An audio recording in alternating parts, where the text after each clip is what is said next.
I guess you love movies. I do too. Hi guys, and welcome back to another movie review, and today we're going to be talking about Alien Covenant. Now, I'm a massive fan of the Alien films. I have Alien and Aliens on Blu-ray, really the only ones worth watching. The third Alien film is a mismatch and a mess, and you can tell it's massively studio interfered with. And the fourth Alien, well, the less we talk about that, the better. I somewhat enjoyed Prometheus. I enjoyed a lot of the premise of the film, and I thought, in terms of the design and the cinematography, it was gorgeous. However, I just couldn't really identify with a lot of the characters. I found them to make exceptionally stupid decisions throughout that, made it difficult for me to connect with those characters. So going into Alien Covenant, after kind of a long time since a great Alien film, or even a good Alien film, we do get one. And if you've seen the trailers, you know what this film's about. It follows up from Prometheus, and a group, a ship with colonists on board are going to this planet to, colonize. And there's a planet they found that has signs of life, and has a same sort of setup to Earth. But while they're on the way there, they pick up this signal from another planet that seems to have even better readings in terms of what they're looking for. So they go and check it out. Now, and that's where everything ensues, and so on. Now, what did I think of Alien Covenant? Well, I enjoyed it, however I do have issues with it. It is not a perfect film. I will get into the positives first. Firstly, this film is absolutely beautiful. I mean, it's gorgeous. In terms of cinematography, and I think this is something that Ridley Scott always gets right with his films, even if they're not the best films. In terms of visuals, he always tends to get that right, and he really does here. I think he hits it out of the park with the cinematography in the way he's lit and graded this film. I think it looks really, really good.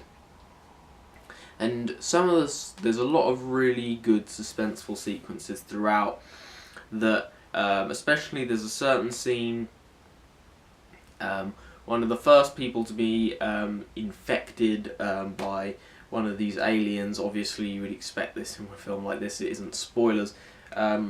The sequence in which he is used as a host, and that entire sequence in one of these ships, is really suspenseful, really gruesome, but it's so brutal and brilliant. I think that was one of the best sequences in the film.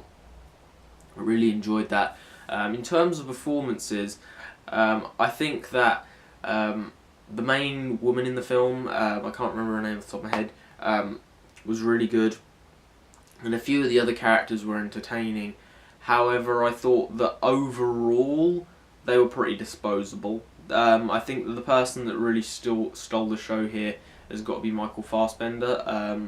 I've been a massive fan of Michael Fassbender for a long time. I think that not only has he done some decent blockbuster films over the years, being the young Magneto in X-Men, and obviously he did Prometheus as well. I think he has incredible acting chops. We've seen in Steve McQueen's direction of him in films like Shame and 12 Years a Slave, and I thought here he was great, probably the best person in this film, and was very menacing, and I really enjoyed his performance. Now, getting into the negatives of this film, and a lot of them are some of my positives in a weird way, because even though there are some really good suspenseful sequences, there are some sequences that are kind of ruined by the fact that a lot of annoying horror tropes sort of crop up during these scenes, and you kind of completely drains the suspense out of the sequence, because you know exactly what's going to happen. You know that this person is dead, more or less. They pretty much get them to do something on their own. They just walk off on their own, and you're like, okay, that person's dead, because it's the big horror trope of someone goes off on their own and gets attacked and killed and picked off. And it kind of drains all the suspense from the sequence. However good the scene may be, you don't have that suspense built up because of that trope and that cliche, which is very annoying for me. And the other thing that I would really say is that the first 2 acts are very Prometheus. They're exploring this planet, they're looking around, whatever, going through corridors of empty ships and stuff. It's very Prometheus, the first 2 acts. And then the last final act is very, very Alien. Like the first Alien film, it's very reminiscent of that. There's a lot of beats that feel very similar. Because really what Ridley Scott does here is make a solid film that may not be particularly groundbreaking. It doesn't really push the envelope in terms of Alien films. It's not going to be a film where you say, wow, we didn't see that before. But really what he does is make a solid film, not a perfect film, a decent film. And overall I enjoyed it, but I'm not going to say that it really reinvents the genre or reinvents this series. I thought it's a decent entry in the series. Overall, I enjoyed Alien Covenant, but I'm going to give it 7.5 out of 10.